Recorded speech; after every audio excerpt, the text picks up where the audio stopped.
1 Kings chapter 1. 1 Kings chapter 1. Madzimambo ekutanga kubva pachapter ya 1.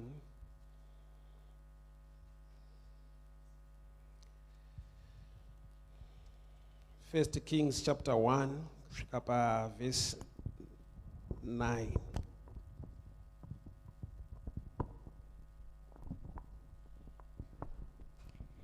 Tichaverenga madzimambo okutanga chapter number 1 kubva pa verse ya 1. Zvino mambo Dhavhidhi wakanga akwegura, ava namakore mazhinji. Vakamufukidza namachira, asi haana kudzirwa. Naizvozvo varanda vake vakati kwaari, Ishe wangu, mambo ngaatsvakirwe mhandara, iye amire pamberi pamambo, avachengete, avate pachifuva chenyu, kuti ishe wangu mambo vadzirwe. Ipapo vakatsvaka musikana wakanaka panyika yose yaIsraeri, vakawana ABISHAG muShunami, vakamuisa kuna mambo. Uyu musikana wakanga akanaka kwazvo, akachengeta mambo, akamushandira, asi mambo haana kupinda kwaari. Mazvita zvakanaka tokureri papa. Regai ndinamate.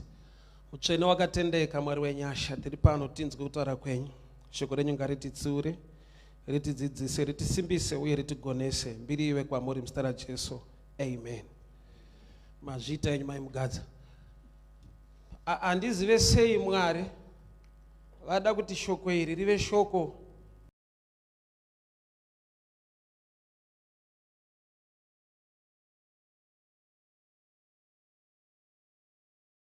ndashama kuti sei Mwari vada ndirambe ndichidzokorora.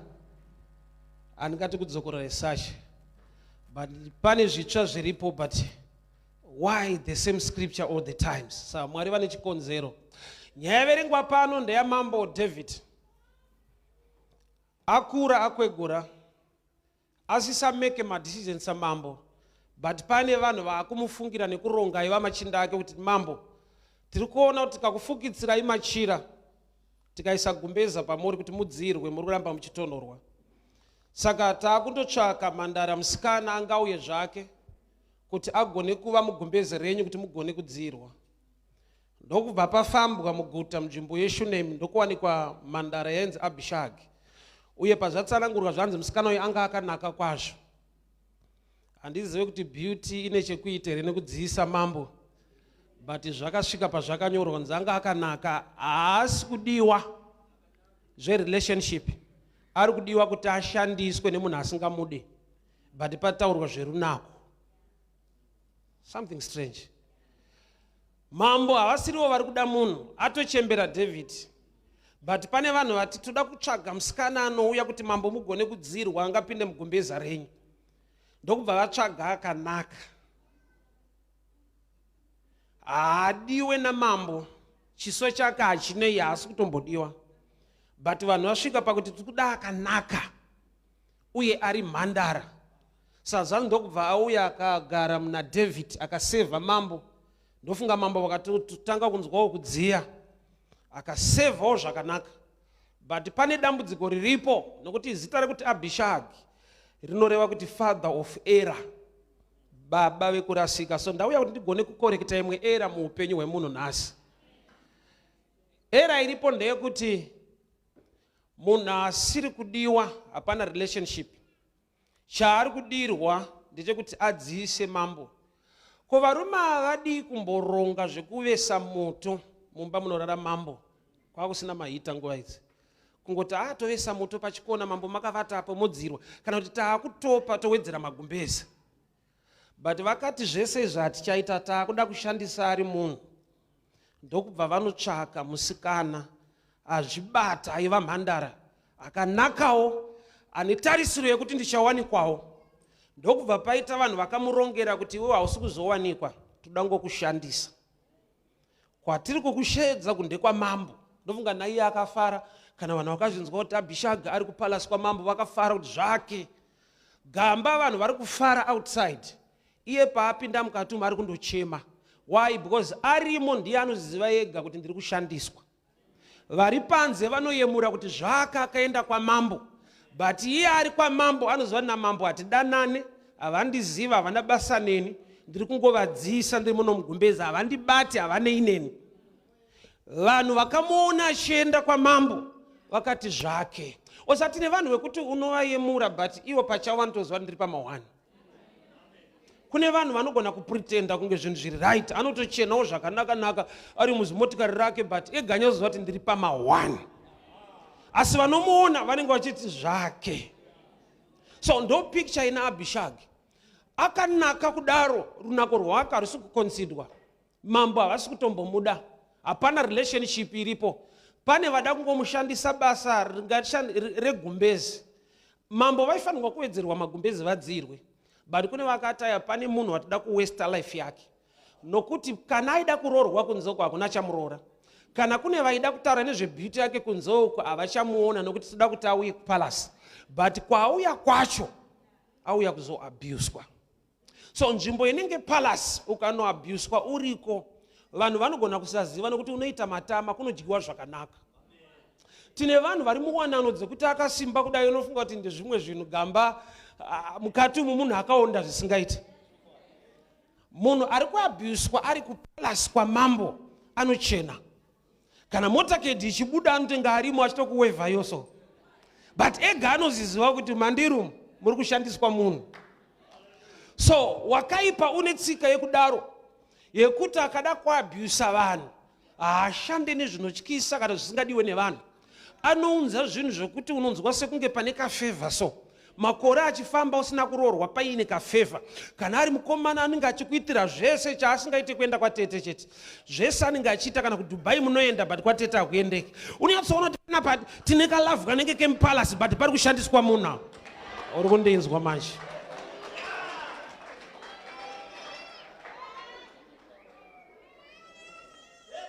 Nyangwe nemabasa, kune mabasa akadaro ekuti unenge une status chiremerera. But wegozota mara hapana.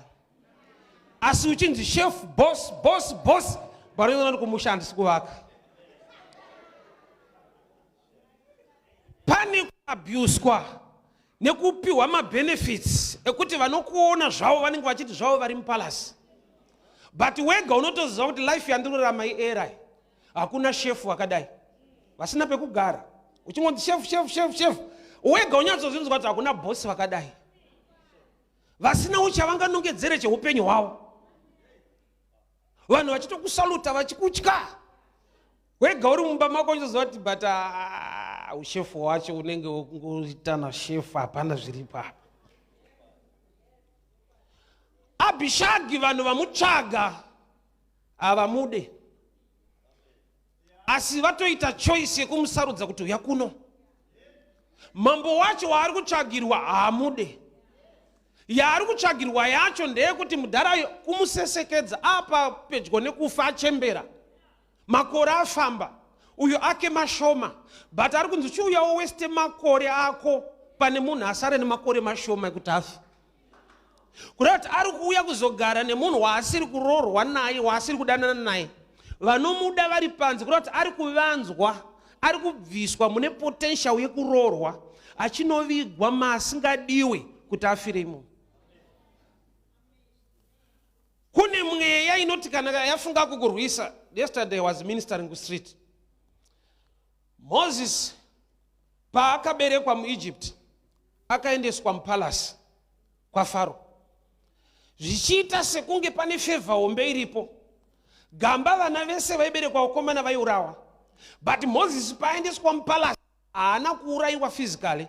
Vaida kuuraya time yekuti agone kurealize kuti ndakaunzirwei panyika naMwari. Why? Nokuti Moses ari supposed kuburitsa hama munhamo, but iye ndiye akatanga aburitswa. Kuitira kuti vagone kuburitsa imwe pfungwa maari yekuti hama dzangu dzinotambura, ndakaberekerwa kudzikinura hama dzangu. Kureva kuti aida kufaitwa mentally. Vamwe vaurayiwa zvekudamburwa musoro, but iye aida kukanganiswa mumusoro. Akachengetwa kwa Faro Saka Bible richiti kuna Hebrews 24. You've heard by faith. Hebrews 11:24. When you grew up by faith, not by age, by faith, and faith comes by hearing. Kuti paakakura mukuziva ndo paakati ndinobva. He refused. Chaari kunzi akaramba rugare, kuramba kugara kupalasi. Chaakaramba kuramba kudya zvakanaka. Munhu anoramba zvakaipa. Hakuna anoramba zvakanaka. But Moses nokuti wakura pakunzvera, akasvika pakuramba zvakanaka, zvaanoziva kuti hazvina kundinakira. Hama dzangu kuramba zvakanaka kwakaoma. Nokuti izvo tikariparidza kuti murambe asida kukuroora achikuitira zvakanaka, so unonzwa kuti taakukurwisa. Bozi unyazonoti kubva kurent svika zvese zvaanoita nemafoni nekudii munditi ramba mune shuwa ndozodii. Gamba uri mupalasi hako but makore afamba ene mupalasi mauri ukanyatsoinzvera anenge akude. David anga asiri kuda musikana but vaigara vese mugumbezi. Hapana relationship iripo, pari kushandiswa munhu. So kune vanhu vanofungidzwa kuti vari murelationship vachiabhuswa zvavo. Kungoti iwe havazoudzwa kunzi tiri kukuabhusa, but ndauya kuti ndizokuudza. Waunaye murelationship kana achitaura nezvako kune vamwe vanhu haataure zita rako rekuti Roziri, anotaura achiti time pusher. Haangadaro kwauri kaanoudza isusu. Saka ndandingokutipa mbishano kuti ndo zvaari kukuita izvo.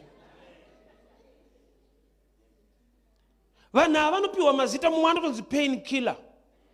Kuti kana ndanetsana namadhamu tashupana so ndine munhu anongobvisa pain yacho, so uri pain killer remunhu. But haambokuudza kuti my pain killer anoti sweetheart. Saka ndangotumwa ndingokutipa kuti une rimwe zita. Zita iroro rinotaura kuti pari kuabhuswa munhu, pane ari kuroverwa time yake. Vanhu vachimuona vari kuti ari nani, but iye anofanirwa kuona kuti pano kungodziisa mambo but yangu life iri kutonhora. Hakuna chinobohwa chekuti iwe uri kudziisa mambo but yako life haisisina basa. Pane kuti vanhu ari kuita basa regumbezi. Gumbezi ndorofanirwa kudziisa munhu kwete mumwe munhu. But vakaramba kutsvaka magumbezi ekuisa pamusoro ekutsvaka mamwe ekuwedzera. Vakati tine mwana umwe munhu watoda kushandisa panapa. Ende vanhu ava vana kutsvaga muzukuru wavo, aiwa vakanotsvaga mutorwa. Why? Nokuti naivo vanotoziva kuti izvi hazvina kunaka izvi. Nokuti dai zvanga zvakanaka kuti wako mwana apinde mupalasi, unotaura unotsvaga wako. But vese vanoabhusa havashande nevana vavo, vanoshandisa vana vamwe vanhu. Munhu akavaka bhawa night club, iye muridzi wenight club haaite pungwe. Anovakira vamwe ana baba kuti vasiye dzimba dzavo vanorarira ikoko. Kana kukanzi kubhawa kune vasikana variko kubhawa, haambofa akati kumwana wake musikana, mwanangu ndaane bhawa, enda unofaisa bhawa rangu. Haadi kutomboona mwana wake kubhawa rake, but anoda kuona vana vevamwe vanhu. Ufunge ndokuoma moyo kwakaita munhu. Kana achironga profit yeupenyu hwake, anofunga vana vako nemurume wako ndiye anovakirwa night club kunzi anorarira ikoko. Kudziisa homwe mumwe munhu yako ichitonhora. Abishagi wasarudzwa nevanhu kwete namambo. Iye ndo chaaifanirwa kuziva kuti ndiDhavhidhi akutuma here kuti mangouya mega. Nokuti kana une ukama namambo zvasiyana nemunhu angouya mupalasi nje. Nokuti kune vakauya vatori vakadzi vevanhu ana Bethsheba vakatobereka umwe mambo anonzi Solomoni. Iwo wouya uri mhandara ongonzi hapana iripo. Muenvironment yekuti vakauya vari mvana vakabereka madzimambo, iwo wouya uri mhandara onzi asi hapana zvakaitika. What a waste. Vari worse vaita zviri nani. Iwe you are the best, nothing is coming out. life inoembarasa vanhu zvekudaro zvekuti akafunda anogona kurarama upenyu unotadza kusvika pane munhu asina kufunda ari kuita zviri nani, zvekuti unoshaya kuti saka medicine ndiri kuipotsa papi, nokuti environment yandauya iyi kana mhandara ichinzi yakangobuda yakadaro, but mukadzi wemumwe munhu Bathsheba akauya akabereka Solomon, saka inini semhandara ndaipotsa papi. ABISHAG adiwe asi mupalasi anopinda. Kunoti wakaipa anotsvaka nzira dzinokukwezva dzinonakidza so kuti uende musystem inokuabuse. Chakaipa chinotapira chinovava maresults ezvakaipa. Chakaipa ukada kuchiita chinenge chichitapira chinovava maresults acho. So musikana auya mupalasi zvayemurwa nevanhu vakawanda kuti zvake mwanasikana. Ndofunga vamwe ana mai nana baba vakasara kupopotera vana vavo kuti muchigeza muchionekwawo mumwaenda. Gamba kwaendwa kwacho hakunaita research kuti ari kudiwa here, ari kunodiko kwaendawo. But vanhu vese panza vaingoti zvake aendawo.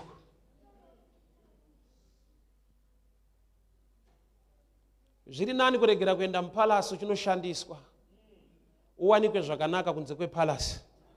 Nokuti wataregera achienda uyu nyangwe achinzi ABISHAG ganga akanaka runako rwaka rushande chinhu nokuti kwaenda kwacho haasi kudiwa. Kune vanhu vangofunga mweya wokushandisa vana vevamwe vanhu kuti zvavo zvisaite zvakanaka. Musikana ane future, ane potential yokuita zvinhu, but kune vanhu vamubvisa musociety ari fanirwa kuva successful ndokubva muti chiuya mupalasi wobva wava a failure uri mupalasi. Kune madhimoni anoteera vanhu kusvika palevel yokuti vanhu vanotenderwa kupromotwa, but mupromotion imomo mushaya chinobuda. Kune dhimoni risinganetsa aiwa rinotokurega uchipinda muwanano, but muwanano imomo zvoto. Bible rangu rinoti Jacob arora vakadzi vake vaviri. Mwari vakazviona kuti Jacob haasi kuda Leah, yet Leah atororwa naJacob, but Mwari ndokubva vaona kuti nyangwe arorwa but haasi kudiwa.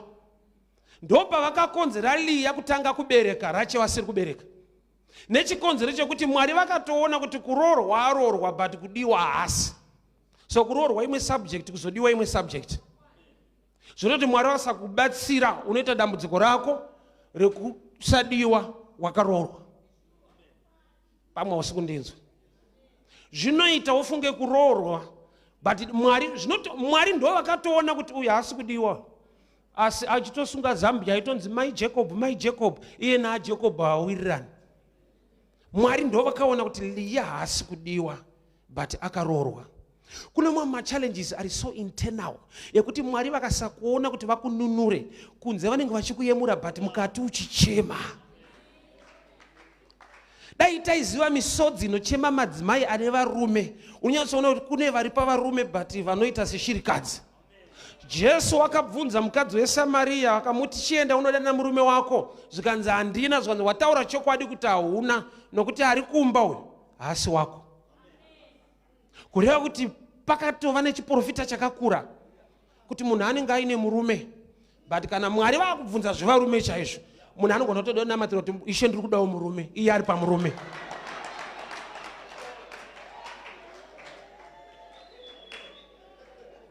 Zvanzi wataura chokwadi nokuti ari kumba haasiri, muchitogarisana but wega uchitoziva kuti murume handisanda naye.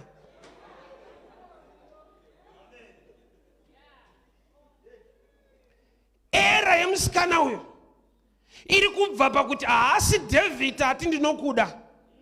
David haasiri afunga zvinhu izvi.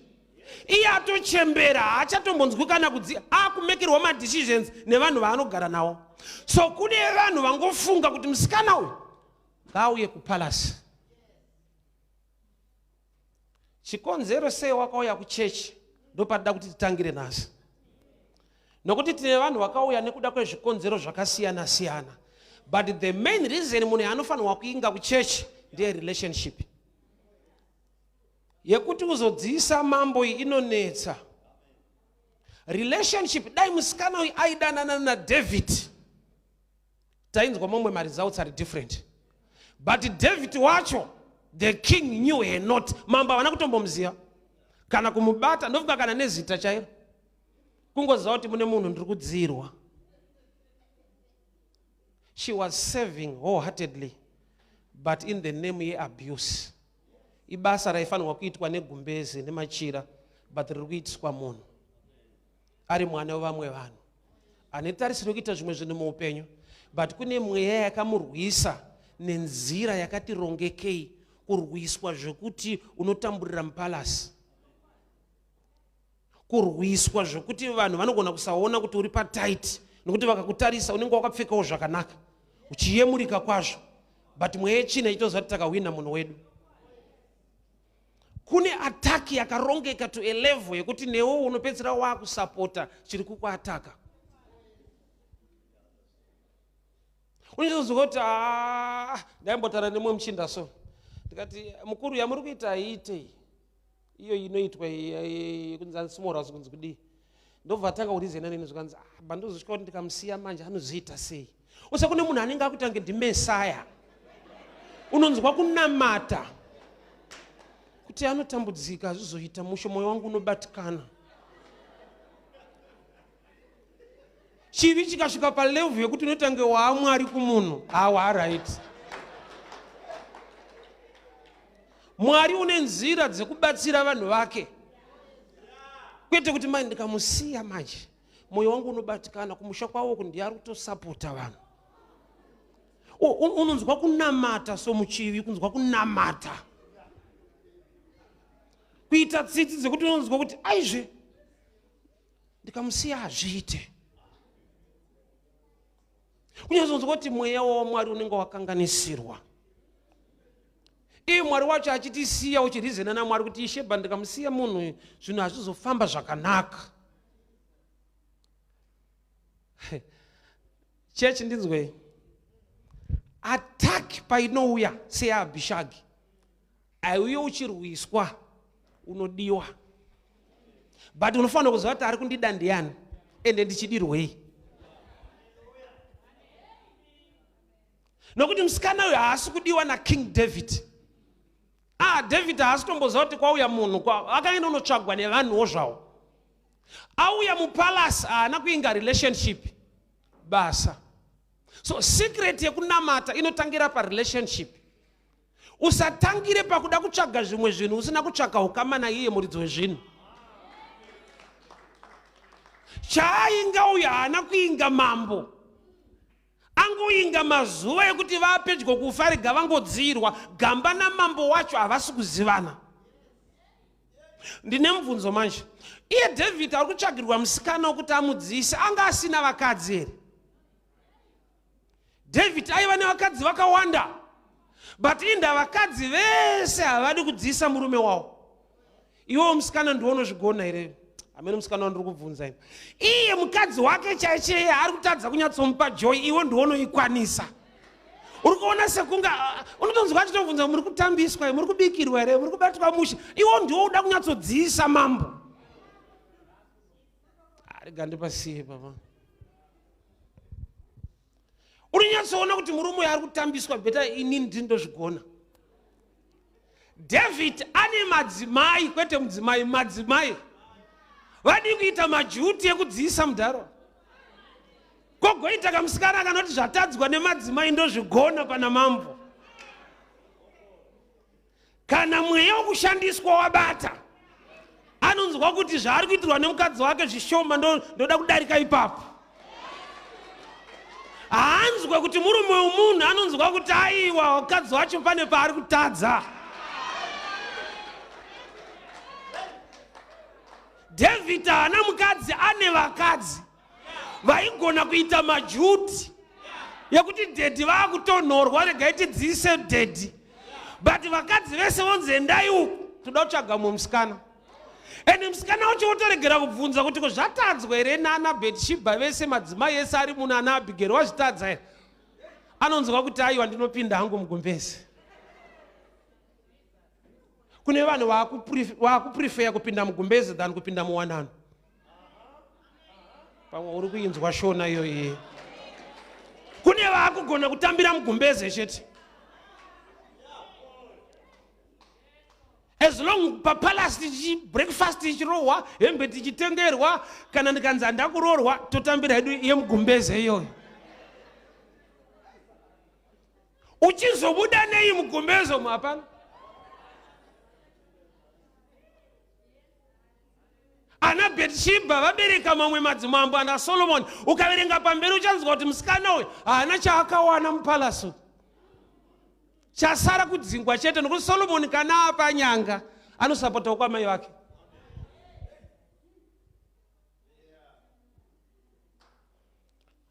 Ariko mabasa ekuti avakurwise vanokusumudzira unorwiswa nesalari.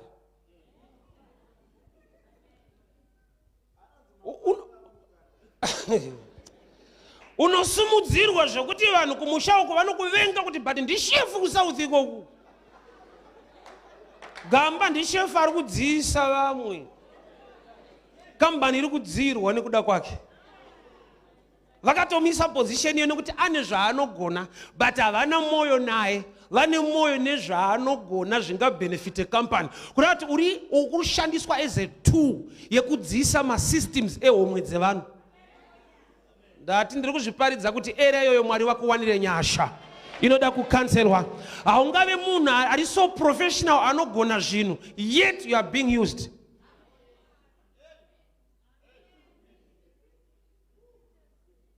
Ari kungodziisa mambo iye achiwanei wake upenyu uchitonhora. Destiny nefuture yake zviri kuparara.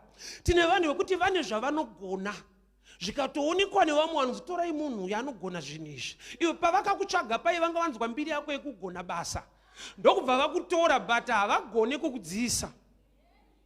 Kune mweya inokurwisa uri palevel yekuti vanhu vanenge vachingoti but zvake. Makaona mota yakauya nayo paholiday gamba haisi yake. Imota yekudziisa kwaari kuita kwaari kudziisa. Vanoziva kuti tikanyatsodzirwa kana zvaita tichakudzinga iyi inosara. Mweya wokushandiswa unokutevera kusvika palevel yekuti unopromotwa.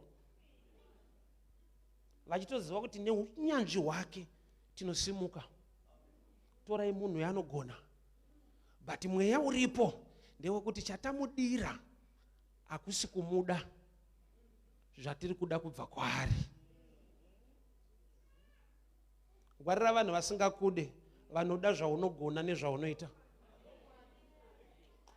Gore rogopera ugokura ugochembera ugozoona kuti vanga vasingadei nini vaida unyanzvi hona ndinawo. Zita rekambani rikasimuka rako richidzikisirwa so.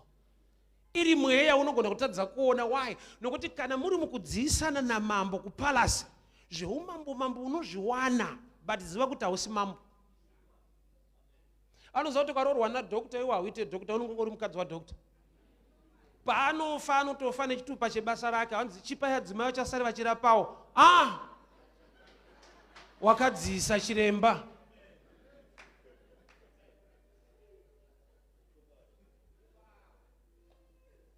Kune mweya wokudziisa homwe dzevanhu yako homwe yakabouka isina chinhu. Unoshanda zvekuti naivo vanonzwa kuti aiwa munhu anoshanda uyu. Havaronge zvingabenefite iwewe.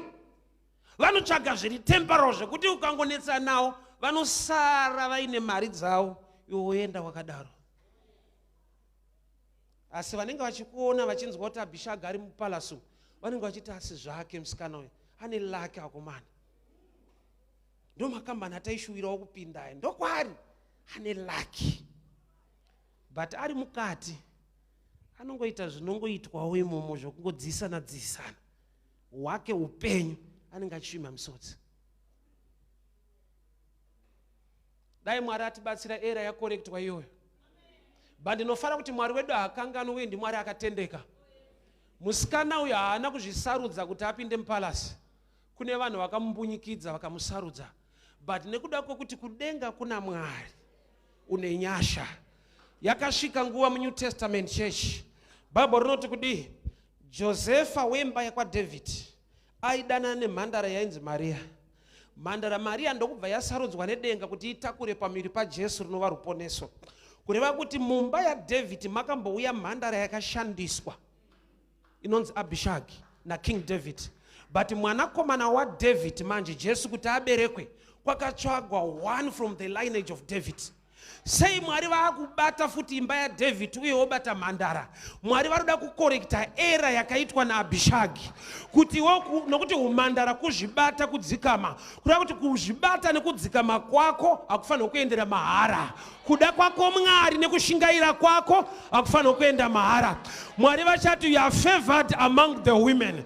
Mary wakaitirwa favor akatakura the pregnancy of Jesus, kureva kuti nyaya yaMary icorrection yakaitwa munyaya yaABISHAG, nokuti kana Maria ari mhandara yasarudzwa kutakura Jesu akatanganzi nengirozi, you are highly favored among women.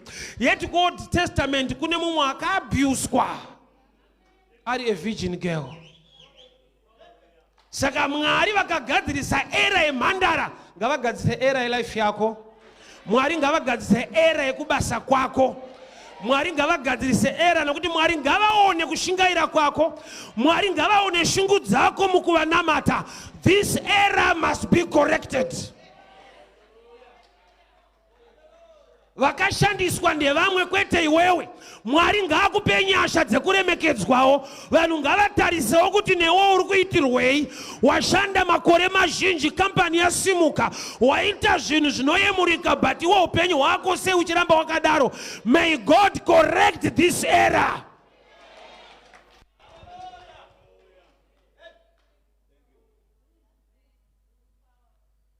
Genesis 11. Uchaona kuti pane mukomana wainzi Canaan. Genesis 9. Mukomana wainzi Canaan akaona baba vakashama. Sure you know the story, vana va Noah. Ndokundotaurira vakoma Shemu naJafeti. Vakoma ndokubva vafukidza baba. Baba doro rabuda ndokubva vatanga kukesa mudiki avaona akashama. Ndokuropafadza vakoma vari 2. Yeti chaita kuti baba mupfekedzwe inhau yekuti ava vapiwa information nemunhu akuonai. Saka hazvitangire pakungoropafadza vakupfekedzai. Tangai nekuropafadza aona need. Hongu haana kukupfekedzai but ataurira vakoma kuti mugone kupfekedzwa. But Noah ndokubva akesa munhu akonzera kupfekwa kwake. Ari kungotangira pakuona vamupfekedza achiignore kuti vazviziva sei. So Canaan wakatukwa. But Mwari mukururama kwavo vanotonga nekururama. Canaan ari kuramba riri zita riri connected to case. Canaan became a promised land connected to blessing. Tina Mwari unokorekta maera akaitwa kumashure. Kana una sekuru vakamboshandiswa, tete vakamboshandiswa, iwe Mwari ngaakuwanire nyasha. Mwari ngaakuwanire favor. Mweya wako abuswa wokushandiswa uregere kubata pauri. Hausi Canaan anotukwa, uri a fertile and a promised land. Tina Mwari unotonga nekururama. Anoona kushingaira. Anoona moyo wako towards the kingdom of God. Hauna kuya mpalasi kuti mambo wangodzirwa, but wauya kuna Mwari anogona kuchinja upenyu wako. Tina Mwari hama dzangu, tina Mwari wakatendeka.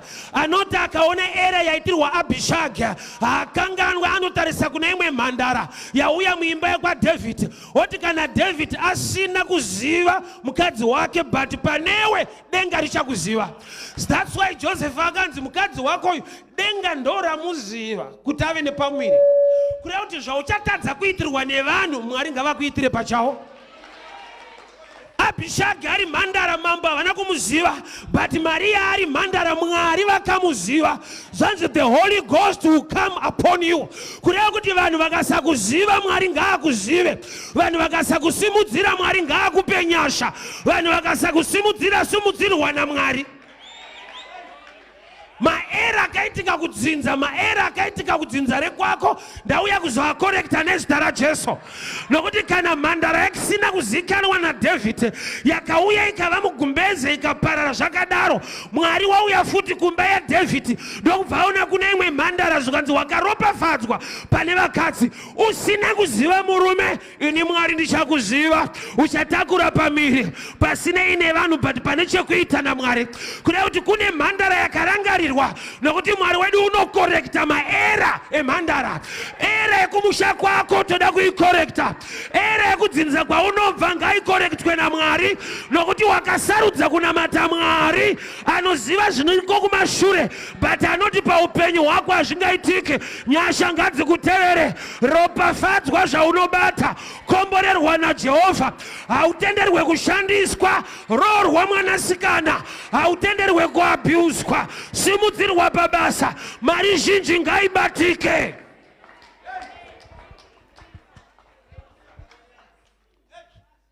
Joseph ndewe lineage ya David.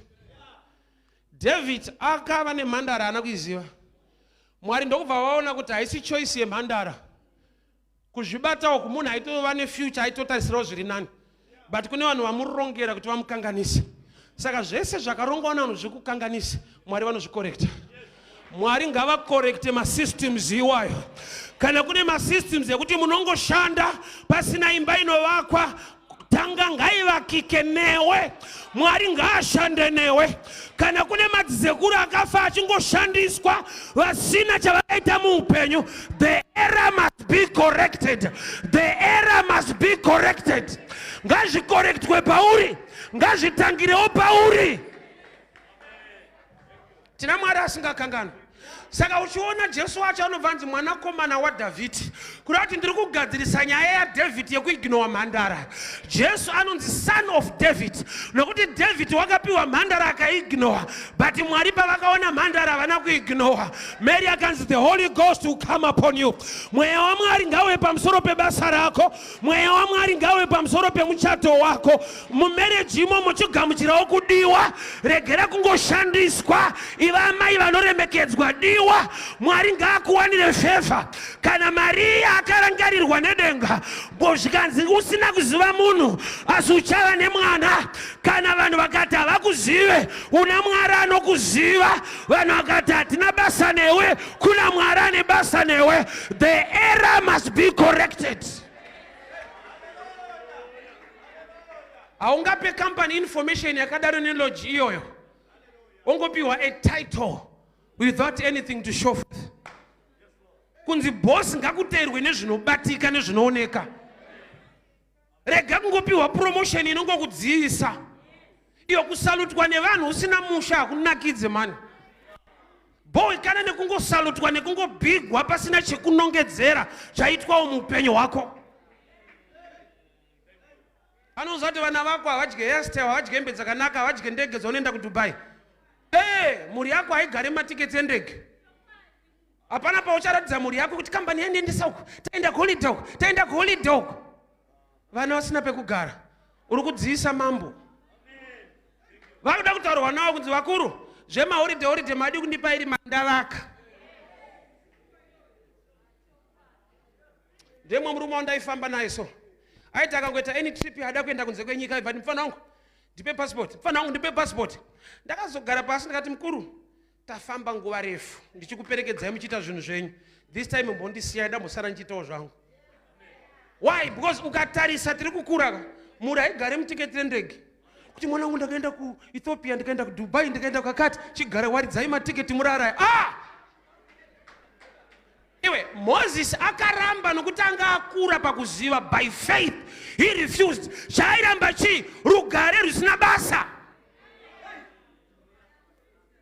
Because atonitengera iPhone latest ndokuenda kwatetere iko. Dia iPhone imbomira ngatidzike pamondoro apo. Enda yekumondoro haida ndai iPhone. Wega nyumwa kuti pari kushandiswa munhu apo. Chaizvo zvoupenyu haadi. Asi kuti ngodzirwa so. Muri mugumbezemo, muri mupalace. Mwari ngavakorekte era. Upenyu unobohwa. Wokunzi vanhu vachikubiga so but wegonyazo zoti hapana zviri kuitika muupenyu hwangu. Life haise tiri dispensation yekuti maselfie uchitorwa uri pakati. Kana ukatorwa picture pamoyo yakanaka, una moyo wewe. zvimwe zvinhu hazvina basa kungodziisa mambo.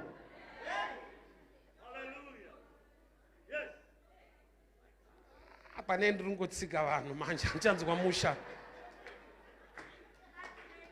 mafuta ekumvuro.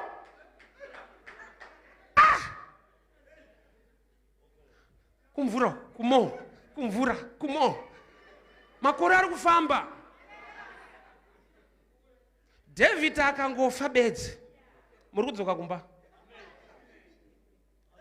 Ziva kuti ABISHAG kumba kuchadzokerwa nokuti hakuna unodana naye mupalasi, hakuna anombokuda. Saka pane katime kekudzoka. So kana pane katime kekudzoka chimboreflecta upenyu hwako kuti ndiri kuitei. Hakudzoka nemoho, unodzoka nefoto. Munenge mava pamhondo uri muchiudzana kuti kona apa moho pamoho patatira indokuwadza munhu. Pawaterfront muri pafront pekamba kako kada kudonha, so waterfront.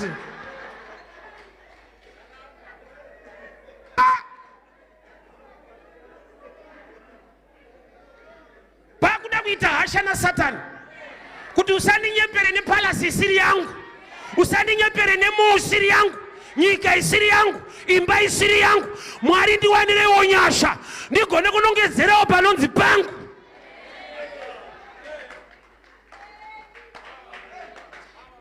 Ini pane kumba kwatairoja sokuwadzana. Ndotaura chiMalawi, ndakurira pamaini. Samudhara weipapo ainditi taitara naye chiMalawi, ndiwe mwana wapano, ndiwe mwana wapano, uri turi mwana wepano. Sachaindinetsa nyangwe achinditi uri mwana wapano. Mwedzi ukapera aida mari kumwana wapano. Ndopana unoti handisi mwana wapano. Mudhara ari kundivharo, ada kuti nditore makore ndiri pano ndichidzirwa zvangu. Mwana wapano anobvisa rent, veipapo vafana kubvisa. Ukaona uchibvisa ari kunyepa mashoko ekuti iya udzise homwe yake. Unzoti apa handibve, hapana mudhara wedu chai, hasi mudhara wako. Mwana wapano anobvisa rent. Kune zvinhu zvinodziya upenyu huchiwestwa, kune zvinonakidza upenyu huchiwestwa. Nguva ichifamba wakaipa unototaimira nemasystems iwayo. Faro paakatsvaka ana nyamukuta kuti vauraye vana vakomana, anga akarongeka, haana kutsvaga mabhinya. Because pakauya mabhinya nemabhemba, vakadzi vane nhumbu vanotiza. But mukadzi vane nhumbu akaona nyamukuta anoti gogo maswera, unowirirana nemhondi yako. Faro akatsvaka ana nyamukuta vanouraya vanakomana. Nyamukuta zvinongoreva munhu anobatsira kuti unyatsopona. But iwo professionally vaiva ana nyamukuta mamidwife. Spiritually they were assigned to kill. Saka vasingazive zvemweya vaiswera vachitotengerana nyamukuta madrinks. Iye achitoziva ndochiurayira ichi, uchivanwisa. Mweya chini akarongeka kusvika ipapo anotsvaga zvinhu zvaunofarira zvawakagamuchira kuti zvinyatsokudestroya. Imagine nyamukuta akaudzwa kunzi akurayire mwana, anenge akatopfeka uniform yeunesi, achitonyemwerera uchitomuti go go go go, handapadhuze gogo airiza nitokauraya manje. Haana kuti mondi uyu aitaimirei vakadzi ava. Dai vakadzi vane nhumbu vakaona rume ane mabhemba vaitiza tichaurayirwa vana, but kwakatsvagwa vanhu vavanotenda. Attack ya devil yasvika pakudaro, he pretends to be like an angel of light. Pese pari kurongwa program naSatani panorongwa tunhu tunoapetiza, tunonakidza so. Nokuti gore nguva inofamba, makore anofamba, utozoona kuti hapana iripo. It's time to correct the error. Muromo wa Abraham ndomuda. Vachitopinda kuEgypt, Genesis 12, vachipinda kuEgypt. Akati kune mukadzi wake Sarah, a beautiful woman. Sarah, remember na Abraham wangu akachembera. But Abraham akaona beauty. So a beautiful woman. Vachingopinda muEgypt, zvikamhanyiswa kwamambo kunzi kune munhu akanaka apinda muno. Egypt yaitova nevasikana. But Abraham na Sarah pavakapinda muEgypt, mambo chaiye ndiye akatora mukadzi waAbraham munyika ine vasikana, kukatorwa vamwe gogo, vaita mbiri yerunako. Zoreva kuti runako ruri pana Sarah harisi runako ruri pachiso. The prophet of God Abraham akataura beauty isipo ikamanifesta kumeso evanhu.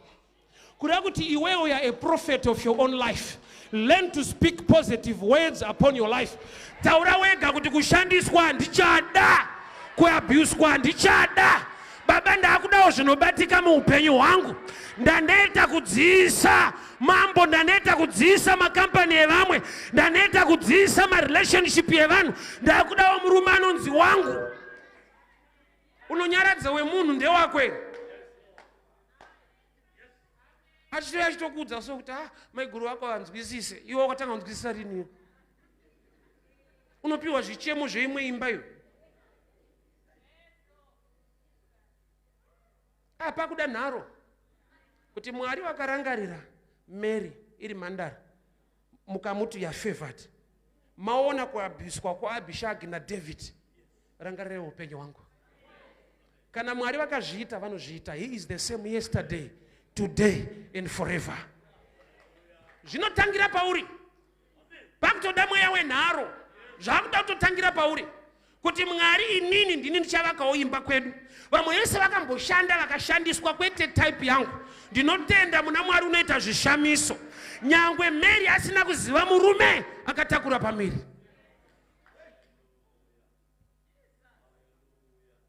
Nokuti unoziva Mwari unoita zvishamiso. Ngazvitange kuonekwa paupenyu hwako. Zvanyanya.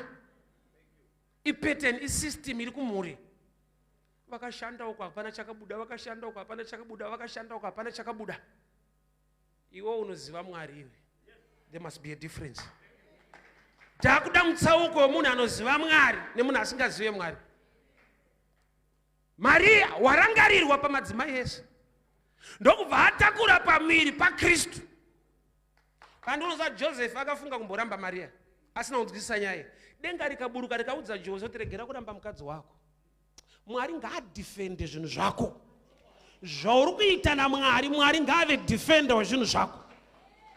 Wanirwa favor, iwe kuita nhumbu isiri yemunhu waunodedana naye zvinorambisa. But Joseph akaramba aina Maria nokuti akapiwa kunzwisisa naMwari. Mwari ngaaunzwe kunzwisisa pabasa pako. Uregere kuabuswa, unyatsosimudzirwa newe upenyu hwako hudziye. Zvingani zvaunonongedzera tisi takaita izvi, tisi takaita apo, tisi takaita apo. Zvevamwe kwakunongedzera kuti asi ndakazoitawo apa pangu. Wapedza kunongedzera zvevazhinji zvawaita, gonawo kutendeuka unongedzere kuti asi apa ndopandaitawo zvangu apa.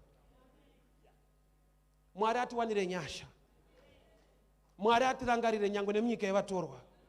Hama dzangu munoziva kuti Goshen yaiva nzvimbo yekuti Mwari aitira vanhu favor, but Goshen was still part of Egypt. Tine zvatinogona kuda, but ngatizivei kuti kuGoshen hakusi kuKenani. In temporary blessing, but permanent blessing iKenani. Saka Mwari pana Exodus vachitendera kuti Farao aome moyo. Why? Nokuti mukasaomerwa moyo munoramba muchibeliever mu Goshen system. Yet Goshen is still part of Egypt. Pakudiwa panonzi pako kudarika munana wemu Goshen. Andoza kuti kuroja pakanaka kunoita kuti udzirwe. Ledrod wacho hanetse tinongesa mari pa account asati atombomuona. Unosvika pakudada so nedambudziko rako. Kuroja idambudziko but pane pazvinodadisa. Landlord wacho kana kutaura hatauri. Ufunge pane zvinhu zvokuti zvinofana kutobohwa kuti zviunze change. Pane zvinofana ngokuprovoka so kuti zviunze change. Iyo mugombezi mauri mauri kudzisa mamu pane anofana kumbokuudza kuti iyo munodanana nemudharo. Uri kuitei mugombezi budomo. But vanhu vaingomuti madam. Ndimuna wa David madam. Varara seiko mambo.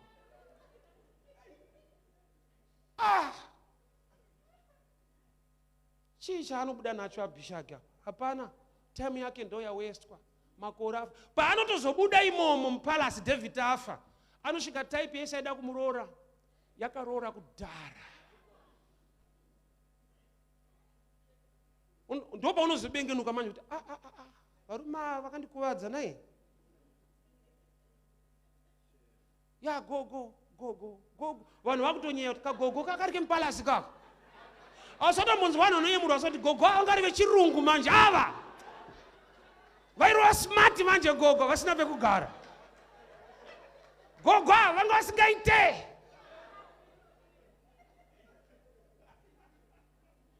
tinawo ana gogo edu vechirungu but havana chavanonongedzera mulife ndevechirungurungu so chemberi acho ndechivheti aina pekugara kune kwayakadzisa mambo ikabhenefita irimo pane zvakanaka zvinoitika zvisiri zvako but zvinokuvaraidza kuti ufunge ndezvako. Ine vabereki vangu pavakandirumura ndakuenda kunoshanda ndopandakatoziva kuti handina poto nai bozi kana uchibikirwa mpoto yamudhara ipoto mwana mudiki anoti zvinhu zvedu zvine muridzi zvaunoti zvedu zvine muridzi iye haati zvedu anoti zvake uchiti zvedu panogara pane wifi yedu totoshandisa ine munhu anototi yake iwe uchiti yedu chinzwa kunyumwa paunoti zvedu zvedu imbonyumwa sokuti ndezvedu nani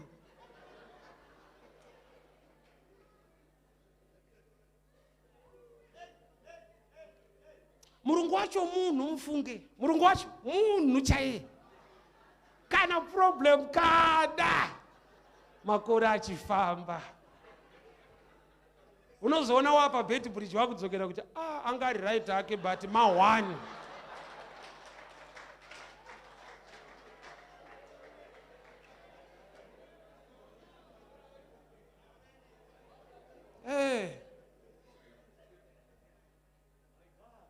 pakudawo munhu aigona ngouya una advice ongoti kuna ABISHAG sisi ndimi muna mambo mugumbeze munodanana here mukati umu ramangwana rakamira sei vanhu vanombokungwadzawo so sekuya kwandaita sokungungwadzana mbishana kuti apa kudziisana hapana chiri kubuda ufunge zvinogona kubhohwa nekurwadza kuti ungobuda mugumbezi ramambo udzokere kumaraini but it's worth it zvakanaka kubuda nguva ichiripo bozo ukazobuda timu rekoresera roorwa nekuroora panze apo unoita gogo yechirungu takamudhara akairarama chivheti chaicho pamuzanzi awo kamuvheti kamudhara unosara nechirungu pamuromo life isiri yechirungu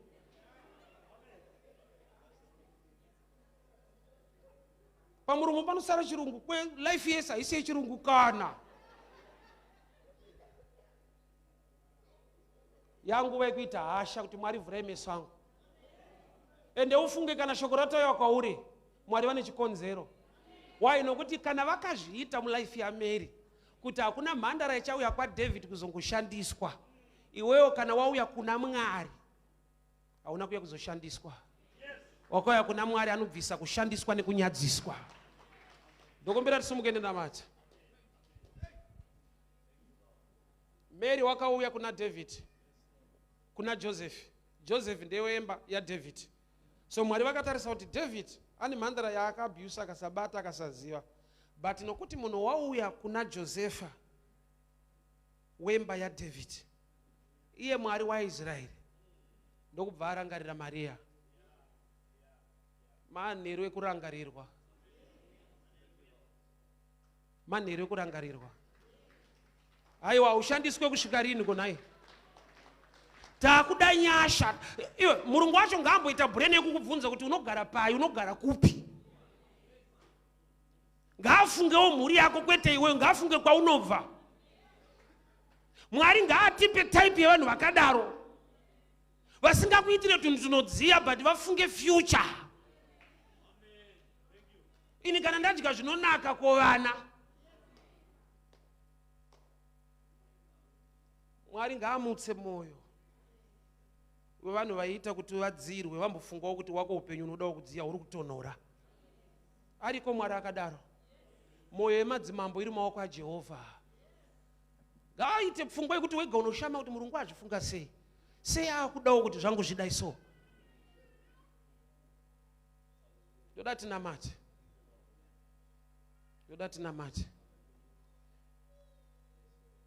ndakapembera ndapiwa imwe ofa nevamwe mama so kumba kwatogara kuwaterfalls vandifonera ndifundisa nzaka muchiparidza muti togara kwakati kumba kwedu mama wangu wakafa kuZimbabwe imba yedu yewaterfalls haina munhu ende munogara ikoko tikapinda tikatendawo Mwari. There is a starting point in everything.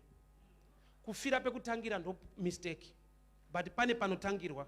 Kuroja kunorodzwa ndo pekutangira, but kufira mukuroja I mistake.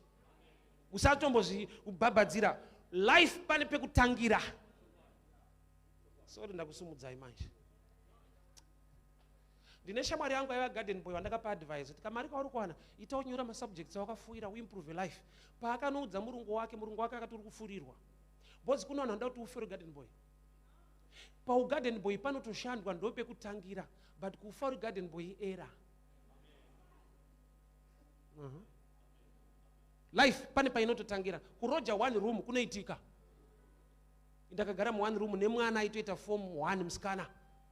But kuti tisvike mukufa tichidaro hazviite. Toda kutsvaga Mwari anotiwanira nyasha. Pane pekutangira pasiri pekufira. Stage yauri Mwari ngaakupe dzimwe nyasha. There must be a change, there must be a movement. Why? Because the future yako ne destiny yeupenyu haifana kurongerwa ipapa. Pane kwaunofanirwa kusvika, pane kure kwaunofanirwa kuenda. So ndiri pakati pekugara ndokumba kwatiri kugara ikoko kuwaterfalls. I had a phone call nemwe mudhara akanditi mufundiso yekuno. Ati shedza ndokubva aita for the same question. Muri kugara kupi? Tamutsanangurira zvikanzi ndepenyu zvikanzi aiwa. Zvikanzi hazvifanirwi kudaro. Ndokubva ati chitorai motikari iri pasi apa nemalawyers ari muofisi pasi apa nasecretary endai munomaka stand yamuri kuda kubhorodewa. Tikaenda tikanomaka stand paperwork ndikadzoka kumba nematitle deeds. Mwari waona kuti mufundisi ari kuroja, but kuroja hakusi right. Yeti pandinoroja pacho handiroje zvokubvisa rentka mahara full house kumasabhabhu, but it's not enough. Why? Because haisi yedu.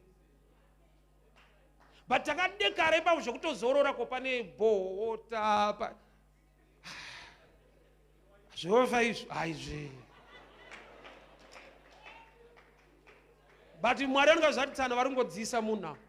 Because kuchengeta imba yemunhu ka? Kugara ipapo but kuseri kwacho munhu ari kuchengeterwa musha wake. Unozozviona kana akudzoka.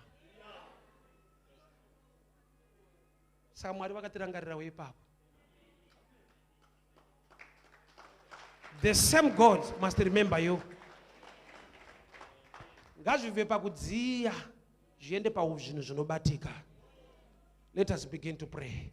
You know your story. Baba tinonamata. Mwari wakarangarira mhandara Maria. Maona kushandiswa nekuabuswa kwemhandara yainzi ABISHAG. Mwari wazuro nhasi namangwana. Munosimudza marombe kubva muguruva. Vana venyu ngavarangarirwe Mwari. Nyangwe nekwaanoshanda. Ndataura favor. Varegere kungodziisa mambo nemakambani, but wavo upenyu hudziye huve nemeaning. Vave nezvavanonongedzera zvinobatika muupenyu. Nyasha dzidururwe Mwari kumisha yavanobva, pamusoro pemhuri dzavo. Mwari wakatendeka, mutsvene wakarurama. Ndinorayira mweya wokushandiswa. I reject, I refuse every spirit yeabuse. Relationship isingalide kuwanano. Relationship yeabuse. Relationship yekushandiswa. Mweya wokusada kurorwa nekungoabuswa. Ndiri kurayira Baba upenyu hwomwanasikana ngavarangarirwe Jehovha. Ngavarangarirwe Jehovha. Ngavabviswe mugumbeze risina ine destiny yavo. Ngavabude mugumbeze risina ine destiny yavo. Nezita ra Jesu. Nezita ra Jesu. Spirit of abuse, I command you to go. Spirit of abuse, I command you to leave. In the name of Jesus. In the mighty name of Jesus. Mweya wekushandiswa, mweya wekuabuswa. Maoko ngabate zvinoendeka. Maoko ngabate zvinoendeka. Nezita ra Jesu. ABISHAG spirit. ABISHAG spirit. ABISHAG spirit. Regedza upenyu hwevana. Regedza upenyu hwemwanakomana. Regedza upenyu hwemwanasikana. Nezita ra Jesu.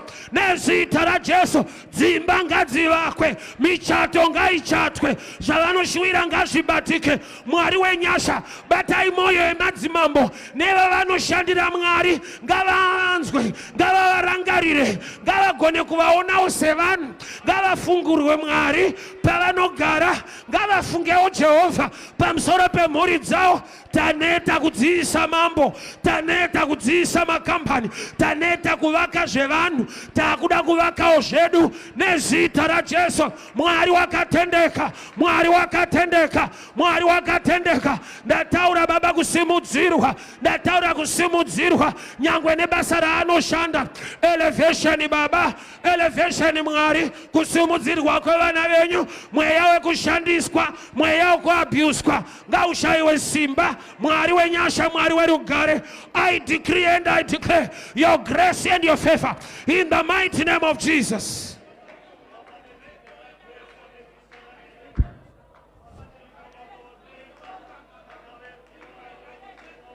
Wow. Wow. Thank you, Father. Thank you, Jesus. Thank you, Father. Thank you, Jesus. Makatabo shataka. Riba baba ba shiketa baranda la boshianda. Mante zake baliga dayaso konta bariga dianta. Miketa kula bashiketa bara mandiaka kela basande ya baba bashiende ketele kete mosabiata kaliga dayasi mante baze kadela boga digaza mentata la boshiata. We give you praise. Thank you, Father, in the name of Jesus.